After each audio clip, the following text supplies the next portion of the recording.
आज हम जानेंगे निर्जला एकादशी पूजा विधि, दान कब करें, क्या खाकर पारण करें, पूजा और पारण का शुभ मुहूर्त क्या है। बहुत सारी जानकारी आपको इस वीडियो में मिलेगी। अगर आप पहली बार इस एकादशी को कर रहे हो तो ये बहुत ही शुभ एकादशी मानी जाती है। ज्येष्ठ महीने के शुक्ल पक्ष में पड़ने वाली एकादशी को निर्जला एकादशी कहा जाता है। इसे भीमसेनी एकादशी भी कहा जाता है। अगर आप पूरे साल एकादशी का व्रत नहीं करते और सिर्फ निर्जला एकादशी का व्रत करते हैं तो सभी एकादशी व्रत करने का आपको पूर्ण लाभ मिलता है। और इस एकादशी का व्रत सूर्योदय से अगले दिन सूर्योदय तक रखा जाता है और इस दिन हम भगवान विष्णु जी का पूजन करते हैं। निर्जला एकादशी 25 जून दिन गुरुवार को है, तो गुरुवार के दिन आप लोग सुबह जल्दी उठ जाइएगा। सुबह जल्दी उठकर स्नान आदि से निवृत्त हो जाइएगा। आपके अगल बगल में मान लीजिए नदी तालाब है या गंगा जी हैं, अगर आप लोग वहां जाते हैं तो वहां जाकर स्नान कर लीजिएगा। नहीं तो नहाने के जल में घर में ही 2-4 बूंद गंगा जल डालकर स्नान कर लीजिएगा। और उसके बाद इस दिन हमें पीला वस्त्र पहनना चाहिए। इसके बाद हम पूजन करेंगे और आप इस दिन मंदिर में पूजा करना चाहते हैं, जहाँ पर आपका पूजा मंदिर है तो आप वहाँ पर भी पूजा कर सकते हैं। अगर चौकी लगाकर पूजा करना चाहते हैं तो आप चौकी लगाकर भी पूजा कर सकते हैं। पूजा करने के लिए हमें एक चौकी ले लेना है। चौकी पर पीला आसन बिछा दीजिएगा। इस दिन हम विष्णु भगवान का पूजन करते हैं। तो आपके पास फ़ोटो है तो फ़ोटो से भी पूजा कर सकते हैं, मूर्ति है तो मूर्ति से भी पूजा कर सकते हैं और गणेश जी का भी साथ में पूजन किया जाता है। तो आपके पास मूर्ति है गणेश जी की तो वह भी रख लीजिएगा। नहीं तो सुपारी में कलावा लपेटकर हमें गणेश जी बना लेना है। फ़ोटो है तो कपड़ा भिगोकर पोंछ दीजिएगा। अगर धातु की मूर्ति है तो उन्हें पंचामृत से अभिषेक करा दीजिएगा। दूध, दही, घी, शक्कर, शहद स्नान कराने के बाद हम इनको आसन देंगे। तो आप फूल का भी आसन दे सकते हैं या आप तिल का भी आसन दे सकते हैं। एकादशी के दिन चावल का प्रयोग नहीं किया जाता, तो इसीलिए आप फूल का आसन दें, तिल का आसन दे दीजिएगा। और साथ में हमें गणेश जी की पूजा करनी होती है तो गणेश जी को भी हमें आसन दे देना है। तो निर्जला एकादशी में घड़े का दान किया जाता है। तो घड़े का दान करने के लिए आप लोग एक घड़ा ले लीजिएगा। इस दिन जल दान का बहुत ज़्यादा विशेष महत्व है, तो हमें घड़ा ले लेना है। घड़े में इस तरीके से मोली बांध दीजिएगा और उसके अंदर हमें कंठ तक यह जल भर देना है। इस दिन शरबत का दान किया जाता है तो इसीलिए हम इसमें चीनी रखेंगे। तो आप लोग इसके ढक्कन पर चीनी रख दीजिएगा। थोड़ा सा घड़े में भी हमें चीनी डाल देना है, ज़्यादा नहीं डालिएगा, थोड़ा सा चीनी। और एक हम यह तुलसी का पत्ता डाल देंगे और इसके ऊपर हम चीनी रख देंगे। सबसे पहले हम गणेश जी को स्नान कराएंगे। ओम गण गणपते नमः, ओम गण गणपते नमः, ओम गण गणपते नमः। विष्णु भगवान को भी हम सांकेतिक स्नान कराएंगे। ओम नमो भगवते वासुदेवाय, ओम नमो भगवते वासुदेवाय। सबसे पहले दीप प्रज्वलित करेंगे क्योंकि पूजा का साक्षी दीपक होता है।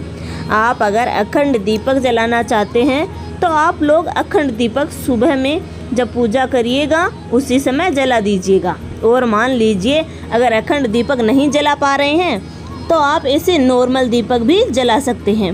घी का जलाना चाहते हैं तो घी का भी जला सकते हैं। तिल के तेल का दीपक जलाना चाहते हो तो तिल के तेल का दीपक भी जला सकते हैं। सबसे पहले गणेश जी का पूजन करेंगे। तो सब गणेश जी को हम रोली का टीका लगाएंगे और इस दिन चंदन का प्रयोग हमें ज़रूर करना चाहिए। चंदन शीतलता प्रदान करता है और ज्येष्ठ के महीने में ये ठंडक देता है, इसीलिए हम चंदन का प्रयोग करते हैं। इसके बाद हम कलावा का वस्त्र देंगे। आपके पास अगर वस्त्र है तो वस्त्र दे दीजिएगा, अगर वस्त्र नहीं है तो वस्त्र स्वरूप में आप कलावा भी समर्पित कर सकते हैं।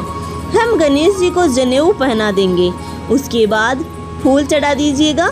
तो गणेश जी को लाल फूल बहुत ज़्यादा प्रिय है, तो अगर आपको लाल फूल मिल जाता है तो लाल फूल ज़रूर चढ़ाइएगा।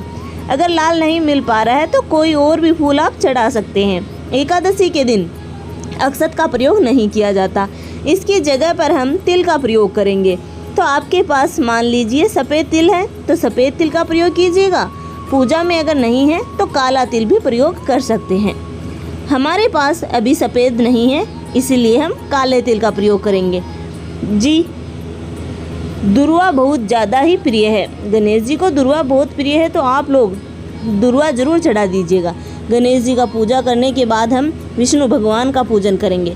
ओम नमो भगवते वासुदेवाय, ओम नमो भगवते वासुदेवाय। और यह फोटो में जितने भी ये देवता लोग हैं कथा सुनने वाले, और उनको भी हम इसी तरीके से टीका लगा देंगे। घड़े पर भी आप 5 जगह टीका लगा दीजिएगा। अगर आप स्वास्तिक बनाना चाहते हो तो स्वास्तिक भी बना सकते हैं, या आप टीका सिर्फ लगाना चाहते हो तो 5 जगह इस तरीके से टीका लगा दीजिएगा, जैसे कि हम बिंदी लगाते हैं। आपके पास अगर वस्त्र है तो हम विष्णु भगवान को इस तरीके से वस्त्र देंगे। वस्त्र नहीं है तो इस तरीके से हम वस्त्र के रूप में कलावा भी समर्पित कर सकते हैं। व्रत का संकल्प आप पूजा करने से पहले ले लीजिएगा। आप किस तरीके का व्रत करना चाहते हैं। आप अगर निर्जला करना चाहते हैं तो निर्जला भी कर सकते हैं, इस व्रत को निर्जला ही किया जाता है। और मान लीजिए जो लोग अगर निर्जला व्रत रखने में सक्षम नहीं हो पा रहे तो वो पूजा करने के बाद शाम के समय में फलाहार कर सकते हैं। भगवान को जनेऊ पहनाएंगे तो उसके पास अगर जनेऊ है तो जनेऊ ज़रूर चढ़ा दीजिएगा। आपके पास अगर यह फूल का माला है तो फूल माला चढ़ा दीजिएगा। विष्णु भगवान का सबसे प्रिय पीला फूल होता है, और आप उनको पीले चंदन का टीका लगाइएगा। पीला चंदन भगवान जी को बहुत ही ज़्यादा पसंद है। पीले चंदन का टीका, पीला फूल आदि चढ़ा दीजिएगा। और यह तुलसी है तो उनको तुलसी पूजा करते समय ज़रूर चढ़ा दीजिएगा। और तुलसी का पत्ता भी हमें एकादशी के दिन नहीं तोड़ना चाहिए, तो आप लोग एक दिन पहले ही तुलसी का पत्ता तोड़कर रख लीजिएगा। एकादशी में हम घड़े को दान करते हैं निर्जला में, साथ में यहाँ पंखा भी दान दिया जाता है। इस तरीके से आप लोग बांस का पंखा ले लीजिएगा, और साथ में आप जो कुछ भी दान करना चाहते हैं, जिस भी चीज़ का दान करने में सक्षम हो उस चीज़ का दान जरूर कीजिएगा। और यह सूती गमछा है तो आप लोग गमछे का भी दान कर सकते हैं, धोती का भी दान कर सकते हैं, साथ में फल का भी दान कर सकते हैं। आप लोग यहाँ पर फल भी रख दीजिएगा दान करने के लिए, और एक फल यहाँ पर हम रख देंगे भगवान के चरणों में। तो अगर आप आम मिल जा रहा है तो आम चढ़ा दीजिएगा, दूसरे फल मिल रहे हैं तो दूसरे चढ़ा दीजिए। खरबूजा है तो खरबूजा भी चढ़ा सकते हैं। अगर आपको यह मिल रहा है तो आप कुछ भी चढ़ा सकते हो, और आप सारी चीज़ घड़े पर रख दीजिएगा। गणेश जी के भोग में तुलसी के पत्ते का प्रयोग नहीं किया जाता है, तो इसीलिए हम गणेश जी के लिए अलग भोग रखेंगे। और विष्णु भगवान को जब भी भोग लगाएंगे तो तुलसी का पत्ता हमें ज़रूर रखना चाहिए, तो हम इसमें तुलसी का पत्ता रख देंगे। और यह घड़े पर भी तुलसी का पत्ता रख देंगे। जब भी हम दान की सामग्री दान करते हैं तो उसमें तुलसी का पत्ता ज़रूर रखना चाहिए। और पूजा आप लोग सुबह में ही कीजिएगा, जितना जल्दी पूजा कर ले तो वह ज़्यादा अच्छा रहता है। तो प्रयास कीजिएगा कि आप लोग 8 बजे तक पूजा कर लें, और उसके बाद हम इस दिन भगवान को चीनी का भोग लगाएंगे। इस दिन मीठा शरबत का दान किया जाता है, इसीलिए इस दिन चीनी का भोग लगाएंगे। एक निर्जला एकादशी के दिन अन्न का प्रयोग नहीं किया जाता, तो आप मिठाई का भी भोग लगा सकते हैं। आप चीनी का भी भोग